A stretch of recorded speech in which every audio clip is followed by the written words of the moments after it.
Hey, what's going on, you guys? Mr. Money1235 back here yet again.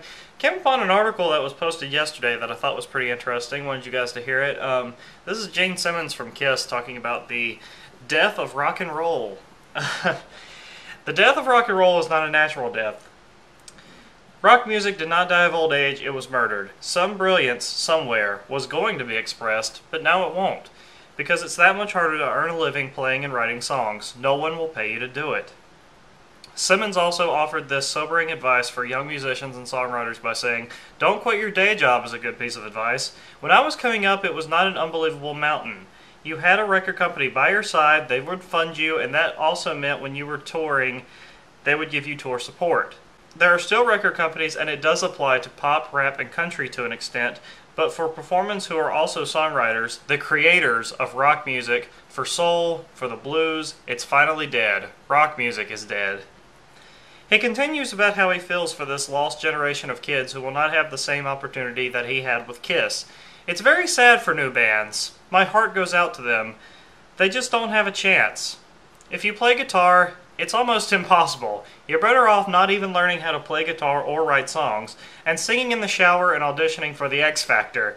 I'm not slamming the X Factor or pop singers, but where's the next Bob Dylan? Where's the next Beatles? Where are the songwriters? Where are the creators?" Simmons goes on to say that he's not the guy to be pouting and complaining about this stuff because he makes a decent living. "I am very, very lucky.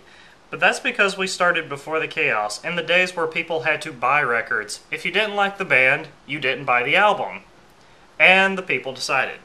That's pretty much where it ended there. A few thoughts that I have about this. Okay, Simmons is simply talking about this right here, that if you don't make money doing your music, then there's no point. That's some bullshit. What he seems to be forgetting about is the artist that does this shit, that creates music because they love doing it. Yes, it's true. We live in the internet age now. Every motherfucker on this planet can go and just torrent the album. You can just go download the shit, don't have to pay a dime for it. Almost everybody knows how to do it. You do not have to buy shit anymore if you don't want to. I mean, I personally do just for the collector's sake of things, but there are thousands upon millions of people who just download everything. And yes, that makes it harder on record companies for them to make their money. Hence, like he said, they probably don't give you that much tour support anymore because they are losing money. But you need to remember those people in today's age. I mean, there's new albums coming out all the time from these different rock bands. Rock music isn't necessarily dead just because you're not making money from it. I mean, you just gotta look at these people who do it for the sake of loving it.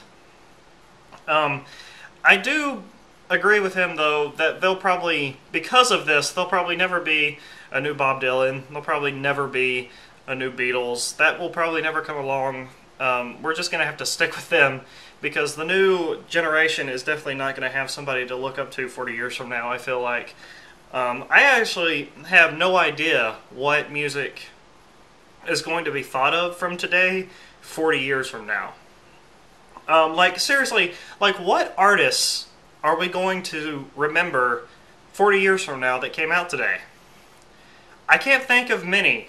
Green Day sticks out in my mind as someone that we're going to be remembering. I mean, we remember the Ramones and the Sex Pistols for what they did for punk music 40 years ago, and I feel like Green Day is the 90s and the 2000s kind of generation of that, honestly. I feel like we'll be looking back on Green Day 40 years from now in the same way like we do Ramones and Sex Pistols. I really do.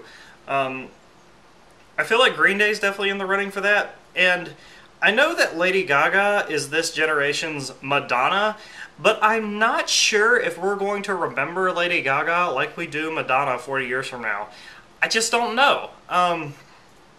You know, I'm sure there's people back in the 80s who had the same thoughts on Madonna just like we do for Lady Gaga today. There were some people who were saying, "Oh, that's just pop music crap," probably back in the 80s, and like, "Oh, she'll be totally forgotten." And here it is like 30, 40 years later, and we still talk about Madonna. You know, she's still out there. She's still fucking making music, even at her age. But honestly, like I said, I just don't think a whole lot of artists that have come out today are going to be remembered 40 years from now. Record companies push out these pretty faces, these fucking, like, these beautiful people, and put guitars in their hand and call it the music that you should be listening to. One Direction, Justin Bieber, 5 Seconds of Summer, what the fuck have you. But they're just fads. You see, as soon as these kids hit puberty or start getting some hair on their chin, they're going to be totally forgotten about. Remember the Jonas Brothers? Remember that phase? Who gives a fuck about the Jonas Brothers now? You don't see shit about them. Same thing is going to happen to One Direction, 5 Seconds of Summer, as time moves on. The only reason we still talk about Justin Bieber is because he's getting arrested every 2 weeks. And then set free, because stars have that power, sadly. I'm just waiting for the day where Justin Bieber actually has to pay for the shit that he does. But in any case, I don't think rock music is dead, technically, in the sense of, there are still people out there who make it. There are still people out there who have fun with it. Records still come out. But yeah, it's probably going to be a huge climb. If you really want to like make a living doing it and stick around for a long period of time, that is going to be really difficult. I agree with him on that because, you know, record companies aren't making that much money nowadays because you could just get the album for free. Friggin' like 7 days before it comes out, you can probably torrent the thing, you know? We live in that age of like internet leaks.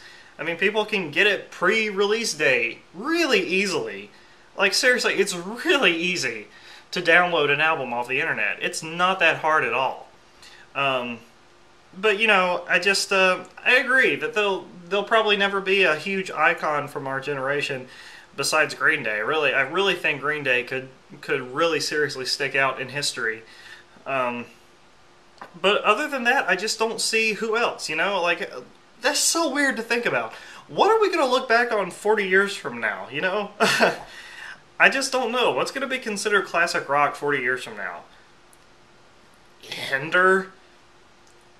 Who gives a fuck about Hinder? Let's think. Who else could be... Tell me, who do you think is going to be remembered 40 years from now? I would love to hear that shit. Give me a comment down there below. Who do you think is going to be remembered 40 years from now? In the rock music category. You know, like, what's the name of that band? Theory of a Dead Man? I don't know. No one talks about these bands. Nobody gives a fuck. They put out a new album and 2 weeks later the new thing has come along and everybody forgets about that album. Things do not stick around like they used to. Music comes out at such a fast pace. As you notice, I don't come out with that many reviews anymore because I simply cannot keep up with the amount of albums that come out. I cannot listen to this much shit all at one time and put out a video at the same time. It's really hard for me, especially with the type of schedule that I have in life. I can't just sit around and listen to fucking albums. Anyway, really interesting article. As you can see, I'm really on the fence with it. I agree that the money is a little bit harder to come by, but at the same time, there are still people out there who are making rock music who just do it for the love of it, and you can really find those artists if you dig deep enough underneath the mainstream stuff. So anyway, just my 2 cents on that. Tell me what you think below. Mr. Money 1 2 3 5. I'll see you guys later.